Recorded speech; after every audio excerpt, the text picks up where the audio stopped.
ആളുകളുടെ മനസ്സിൽ കോടികളുടെ വിലയുണ്ടായതുകൊണ്ട് പ്രത്യേകിച്ചൊരു നേട്ടവും എനിക്ക് ലഭിക്കുന്നില്ല.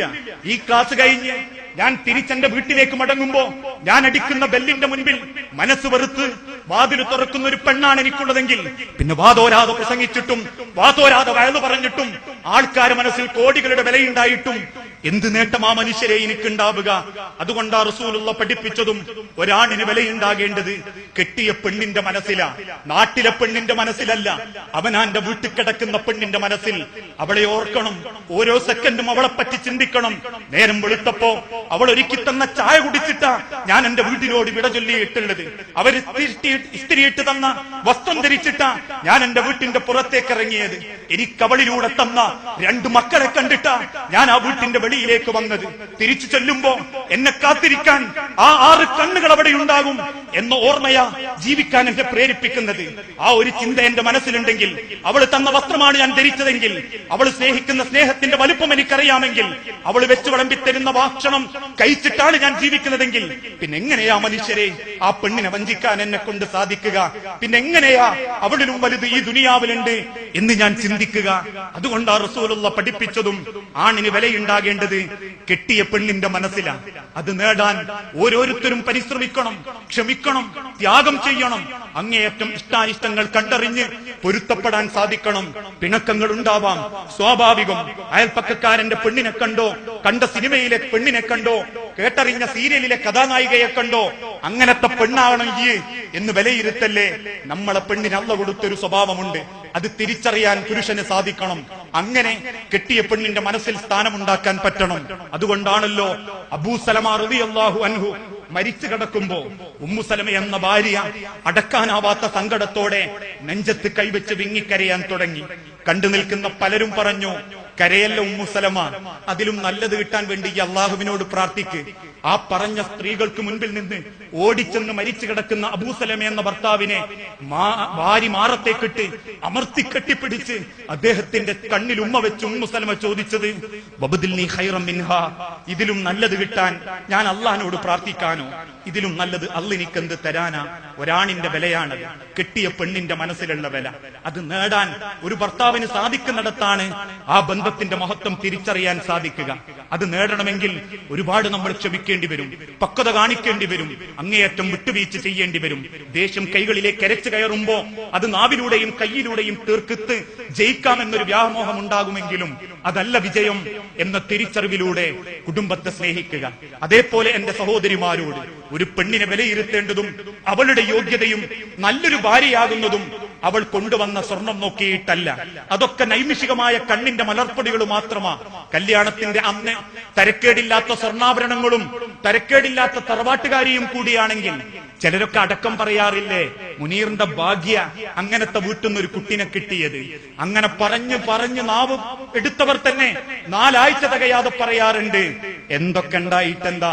ഒരു പെണ്ണിന്റെ വില അണിയുന്ന ആഭരണത്തിലല്ല, ഉടുക്കുന്ന വസ്ത്രത്തിലല്ല, പിറന്ന തറവാടിന്റെ വലുപ്പത്തിലല്ല, അവൾ പഠിച്ച ഖുർആൻ ക്ലാസ്സിലല്ല, അവൾ ഓതിയ ഖുർആനിന്റെ ആയത്തിലല്ല, അവൾ നോറ്റ നോമ്പിലല്ല, അവൾ കുമ്പിടുന്ന സുജൂദിലല്ല, മറിച്ച് ഫസ്വാലിഹാത്തു ഖാനിതാത്തുൻ, അനുസരിക്കുന്ന പെണ്ണാകണം. കൊടുക്കാൻ അവകാശപ്പെട്ടത് ഭർത്താവിന് മാത്രം കൊടുക്കുന്ന പെണ്ണായിരിക്കണം. അതുകൊണ്ടാണല്ലോ ചിലര് പുകയ്ത്തി പാടിയിട്ട് പറയാറില്ലേ, പൂമുഖ വാതിൽക്കൽ സ്നേഹം തുളുമ്പുന്നവളാകണം ഭാര്യ എന്നൊക്കെ പാട്ടുപാടാറുണ്ട്. ഏറ്റവും നല്ല പെണ്ണാണ് എന്നൊക്കെ വ്യാഖ്യാനിക്കാൻ വേണ്ടി. അതിനേക്കാളും ഒരു പടി മേലെയാ അള്ളാഹുവിന്റെ പ്രവാചകൻ എണ്ണിയിട്ടുള്ളത്. പൂമുഖ വാതിൽക്കലല്ല, ക്ഷീണിച്ചു വരുന്ന ഭർത്താവിനെ വീട്ടിന്റെ അതിരിൽ ചെന്ന് കൈപിടിച്ചു കൊണ്ടുവന്ന് അയാൾ ഇരിക്കേണ്ട ഇരിപ്പിടത്തിലിരുത്തി അയാളോട് പോലും സമ്മതം ചോദിക്കാതെ അയാൾക്കുള്ള ഭക്ഷണം എടുക്കാൻ പോകുന്ന പെണ്ണ്. അതിലും നല്ലൊരു പെണ്ണിനെയൊന്നും ഒരു കവികളും പാടിയിട്ടില്ല, ഒരു സിനിമാക്കാരനും നിർവചിച്ചിട്ടില്ല. പക്ഷെ ഇന്നത്തെ കാലഘട്ടത്തിലോ 5:30 മണിക്കോ 6 മണിക്കോ കയറി വരുന്ന ഒരു ഭർത്താവ് ക്ഷീണവും സങ്കടവും സഹിച്ച് ദുനിയാവിന്റെ ഒരുപാട് പ്രയാസത്തിൽപ്പെട്ട് വീട്ടിലേക്ക് തിരിച്ചു വരുമ്പോ ഏതു ഭർത്താവും ആഗ്രഹിക്കുന്നത് അല്പം സമാധാനമാ, ഒന്നുമില്ലെങ്കിലും ഒരല്പം സ്വസ്ഥതയോടെയുള്ള ഇരുത്തം. കയറി വരുന്ന സമയത്ത് ചില ഭാര്യമാരെങ്കിലും ചോദിക്കാറുണ്ട്, നിങ്ങൾക്ക് വെള്ളം വേണോ? ശരി, വെള്ളം വേണം, കുടിക്കാൻ എന്തെങ്കിലും വേണം എന്ന് പറഞ്ഞ് അവരങ്ങോട്ട് ആശ്വസിച്ചിരിക്കുന്ന സമയമാകുമ്പോഴേക്കും ചില ഭാര്യമാര് തിരിച്ചു പറയും, കുറ്റപ്പെടുത്താൻ കരുതല്ലേ, ഒരല്പം സൂക്ഷ്മ സൂക്ഷ്മത കാണിക്കാൻ വേണ്ടിയിട്ട് ഓർമ്മപ്പെടുത്താന്ന് മാത്രം. ഇരിക്കുന്ന ഭർത്താവിനോട് പറയും, ആകെ മുഷിഞ്ഞിട്ടുണ്ട്, വേർപ്പം മണക്കുന്ന്, കുളിച്ചു വന്നോളൂ, അപ്പോഴേക്കും ഞാൻ കട്ടൻ ചായ പാരാം. അതിപ്പോ കിട്ടുമെന്ന് കരുതി കുളിക്കാൻ ചെന്ന് കുളിച്ച് സന്തോഷത്തോടെ വീണ്ടും ഡൈനിങ് ഹാളിലേക്ക് വരുമ്പോ നേരം 7 മണിയായിട്ടുണ്ട്. അത് കാണുമ്പോഴേക്കും ഭാര്യമാരടുത്തതും പറയും, ഇനിപ്പേതായാലും ഇപ്പോഴൊരു കട്ടൻ ചായ കുടിച്ചാൽ ചോറുന്നാനാവൂല, 9:30 ചോറ് തിന്നാൻ കുറച്ച് കഴിയുമ്പോഴേക്ക്. വന്നത് 5 മണിക്ക്, കിട്ടുന്ന വെള്ളം 9:30 മണിക്ക്. എങ്ങനെയാ മനുഷ്യരെ കുടുംബത്തിൽ ശാന്തി? എങ്ങനെയാ മനുഷ്യരെ കുടുംബത്തിൽ സമാധാനം? കിട്ടുന്നത് ഒരു ഗ്ലാസ് കഞ്ഞിവെള്ളമാണെങ്കിലും അതിൽ ആശ്വാസം കണ്ടെത്തുന്നുണ്ട് ഭർത്താക്കന്മാർ. ഒരു കുടുംബത്തെ പോറ്റാൻ വേണ്ടി ത്യാഗം സഹിക്കുന്നുണ്ട് ഭർത്താക്കന്മാർ. അതുകൊണ്ടാ മുത്ത് റസൂലുള്ള ഓർമ്മപ്പെടുത്തിയതും, ലോകത്ത് അല്ലാഹുവിനല്ലാതെ ആർക്കെങ്കിലും സുജൂദ് ചെയ്യാൻ അല്ലാഹു എന്നോട് പറഞ്ഞിരുന്നുവെങ്കിൽ ഭാര്യമാരെ ഭർത്താക്കന്മാർക്ക് മുൻപിൽ സുജൂദ് ചെയ്യാൻ ഞാൻ കൽപ്പിക്കുമായിരുന്നു. നമ്മളല്ല നമ്മളുടെ കുടുംബത്തിലുള്ളത്, നമ്മളെ മക്കളും നമ്മളെ കുടുംബത്തിലുണ്ട്. നമ്മളെ പറ്റി നമ്മളെ ജീവിതം കണ്ട് ജീവിച്ചുകൊണ്ടിരിക്കുന്ന നമ്മളുടെ പൊന്നോമന മക്കൾ. ഞാനൊരു അധ്യാപകനാണ്. എന്റെ വിദ്യാലയത്തിലെ കുട്ടികളെ കൗൺസിലിംഗ് വിധേയമാക്കിയപ്പോ 4ാം ക്ലാസ് വരെ എത്തുന്ന കുട്ടികളിൽ 30% കുട്ടികളും തിരിച്ചു വീട്ടിലേക്ക് പോകാൻ മടിക്കുന്നവരാ. ഭയപ്പാടുകൊണ്ട്, വീട്ടിലുള്ള മാതാവിന്റെ പിതാവിന്റെ വഴക്കുകൊണ്ട്, പിതാവിന്റെ മാരകമായ മർദ്ദനം കൊണ്ട്, ആ കുടുംബത്തിൽ ഉണ്ടാകുന്ന അസ്വസ്ഥതകളെ കൊണ്ട് പഠിക്കുന്ന മക്കളുടെ വെക്കുകൾ പോലും വീറിപ്പറിഞ്ഞു വലിച്ചെറിയാനും മക്കളുടെ വാട്ടർ ബോട്ടിലുകൾ എടുത്ത് എറിയാനും രക്ഷിതാക്കൾക്ക് മടിയില്ലാത്ത ആ കണ്ണുനീരിന്റെ സങ്കട കാഴ്ചകൾ നേർക്ക് നേരെ കണ്ടവരാ നമ്മൾ ഓരോരുത്തരും. അതുകൊണ്ടാണല്ലോ ഒരു 5 വയസ്സുകാരനെ പോലും വീട്ടിലിരുത്തിയിട്ട് ഒരാവശ്യത്തിന് പുറത്തു പോകാൻ പേടിയാ ഇന്നത്തെ ജനതയ്ക്ക്. കാരണം മനുഷ്യന്റെ മലമൂത്ര വിസർജന രംഗങ്ങൾ പോലും ആസ്വദിക്കപ്പെടുന്ന ഒരു കാലഘട്ടം. അന്യൻ ഇണചേരുന്നതിന്റെ രംഗങ്ങൾ മൊബൈലുകളിൽ എടുത്ത് ആ മൊബൈലുകളുമായി അള്ളാന്റെ പള്ളിയിൽ വരാൻ മടിയില്ലാത്തൊരു യൗവന കാലഘട്ടം. ആ ഇണചേരുന്ന രംഗങ്ങളുമായി പെറ്റുമ്മാന്റെ മുൻപിൽ തലകുമ്പിട്ട് ഭക്ഷണത്തിനിരിക്കാൻ മടിയില്ലാത്തൊരു കാലഘട്ടം. എന്തുറപ്പാ രക്ഷിതാക്കളെ ഉള്ളത്? നാളെ മറ്റന്നാള് മരിച്ചു കിടക്കുമ്പോ നെഞ്ചത്ത് കൈകെട്ടി വെച്ച് കരയുന്ന ഒരു മകന്റെ പ്രാർത്ഥന കിട്ടും എന്നുറപ്പില്ലാത്തവരാണ് നമ്മളെങ്കിൽ ദുനിയാവിൽ എന്ത് സമ്പാദിച്ചു കൊടുത്തിട്ടും എത്ര വാരിക്കൂട്ടിയിട്ടും എന്ത് നേട്ടമാ ഈ ദുനിയാവെന്ന് തിരിച്ചു പോകുമ്പോ നമുക്കുണ്ടാവുക എന്ന് നമ്മൾ ഓരോരുത്തരും ആലോചിക്കേണ്ടതുണ്ട്. അതുകൊണ്ടാ റസൂലുള്ള ഓർമ്മപ്പെടുത്തിയതും, കുടുംബത്തിൽ നല്ല നല്ല സംസാരങ്ങൾ വരട്ടെ, ആ ബന്ധത്തിന്റെ മഹത്വം തിരിച്ചറിഞ്ഞ് നല്ല ചുറ്റുപാടുകൾ കൊണ്ടുവരട്ടെ. നേരത്തെ എഴുന്നേൽക്കുന്ന കുടുംബം, മക്കളെ വിളിച്ചുണർത്തുന്ന കുടുംബം, ജമാഅത്തായിട്ട് നമസ്കരിക്കാൻ പോകുന്ന കുടുംബം, 5ഓ 10ഓ ആയത്ത് ഖുർആൻ ഓതുന്ന കുടുംബം, തട്ടിക്കയറാത്ത കുടുംബം, മാന്യമായ വസ്ത്രം ധരിക്കുന്ന കുടുംബം, ഔറത്തുകളുടെ മഹത്വം തിരിച്ചറിയുന്ന കുടുംബം.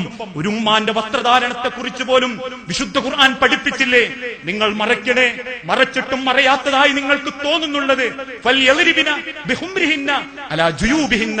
ആ മുഖം മക്കനെയെങ്കിലും താഴ്ത്തിയിട്ട് അതും മറയ്ക്കട്ടെ എന്ന് ഒരു ഉമ്മാനോട് വിശുദ്ധ ഖുർആൻ പഠിപ്പിച്ചിട്ടുണ്ടെങ്കിൽ ആ വസ്ത്രം ധരിച്ച് നടക്കുന്ന സ്വന്തം ഉമ്മയെ കണ്ടിട്ട് ഒരു പെൺമക്കൾക്ക് പറയാൻ സാധിക്കണം, ഞാൻ എന്റെ ഉമ്മയെ കണ്ടിട്ടുള്ളത് ഇങ്ങനെയായതുകൊണ്ട്, എന്റെ ഉമ്മയെ ആകെ കണ്ടത് എന്റെ വാപ്പ മാത്രമായതുകൊണ്ട് ആ വസ്ത്രമാണ് എനിക്ക് മുഖ്യം.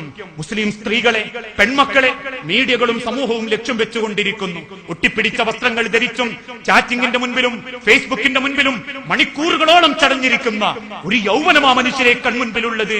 ഓരോരോ ഭാഗങ്ങളിൽ കൊഴുപ്പടിഞ്ഞുകൂടി 35 വയസ്സുകാരൻ പോലും അറ്റാക്ക് വന്നു മരിക്കുന്നു. 30 വയസ്സുകാരിൽ പലരും ബ്ലോക്കും സ്ട്രോക്കും പെട്ട് ആശുപത്രിയിൽ ചക്രശ്വാസം വലിക്കുന്നു. എന്തേ കാരണം?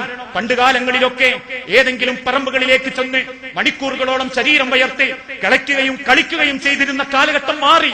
ഇന്ന് ഏതെങ്കിലും ഒരു